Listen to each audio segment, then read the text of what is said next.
दीवार पर टंगी सास। पंजाबी में कहावत है, सास चंगी होवे या ते दीवार ते टंगी होवे।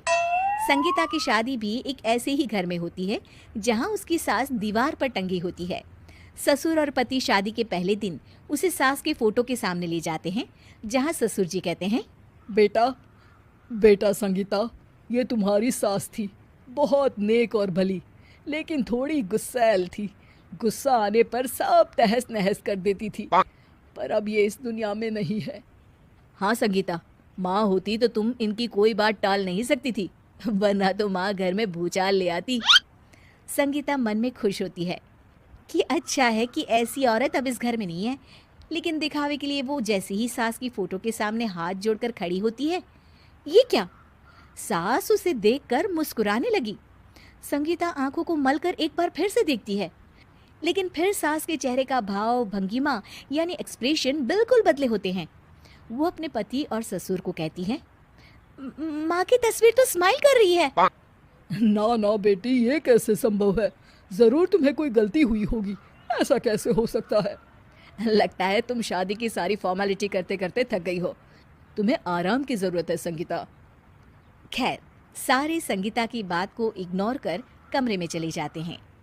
वैसे सास की फोटो पर एक्सप्रेशन एक के बाद एक बदलते ही रहते हैं। सुबह होती है, पति और ससुर को काम पर भेजकर संगीता कमरे की सफाई करने में लग जाती है कि तभी उसे आवाज आती है, टेबल ठीक से साफ करो। ऐसे भी कोई टेबल साफ करता है? इससे अच्छा तो ये गंदा ही था। किसी औरत की आवाज सुन संगीता दंग रह जाती है और सोचने लगती है कि आवाज कहाँ से आई। आवाज को नजरअंदाज कर वो फिर से अपना काम करना शुरू करती है, लेकिन इस बार तो आवाज बिल्कुल उसके कान के पास से आती है।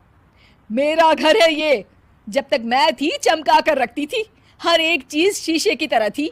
तुम्हें तो ना सफाई आती है ना कुछ पता है। क्यों तुम्हें मेरे घर की जिम्मेदारी दे दी गई है? पता नहीं तुमने मेरे बेटे को क्या दिखाई दिया। मैं होती तो एक से बढ़कर एक लड़कियों की लाइन लगा देती। अब संगीता को समझने में देर नहीं लगी कि ये आवाज किसी और की नहीं बल्कि उसकी सास की है, जो दीवार पर टंगी है। वो उसके पास जाती है और कहती है, नमस्ते सासू माँ, मुझे तो कल ही लग रहा था कि दीवार में कुछ काला है। वो दीवार नहीं, दाल होती है पगली। सही पकड़े हैं सासू माँ। तो क्या हो गया आपको जो आप यहाँ भी चैन से नहीं बैठी हैं? सुना मैंने आपका व्यवहार काफी गुस्से वाला था। चुप रह तू, ज्यादा बकर बकर ना कर। घर का काम करना तो आता नहीं, आई है मुझसे बहस करने। हाँ देखिए सासू माँ, मैं आपसे साफ साफ कह देती हूँ, मुझसे पंगा लेने की कोशिश मत करिएगा। तभी पीछे से संगीता का पति आता है। अरे संगीता, किससे बात कर रही हो? कौन है वहाँ? संगीता की सास की फोटो फिर से पहले जैसी हो जाती है। आपकी माँ से कह रही थी कि मुझे काम करना आता। अरे संगीता, माना सास के ताने हर बहू को अच्छे लगते हैं, लेकिन यहाँ तो माँ है ही नहीं, तुम तो फोटो से ही। तुम भी लाजवाब हो संगीता।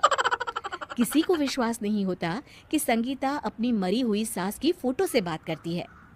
वहीं आए दिन संगीता की सास संगीता को किसी न किसी बात पर आते जाते ताने देती।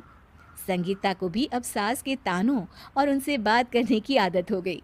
वो कभी खानदान की कहानी तो कभी तीज त्योहार कैसे मनाए या किसी व्यंजन की रेसिपी सास से ही पूछती।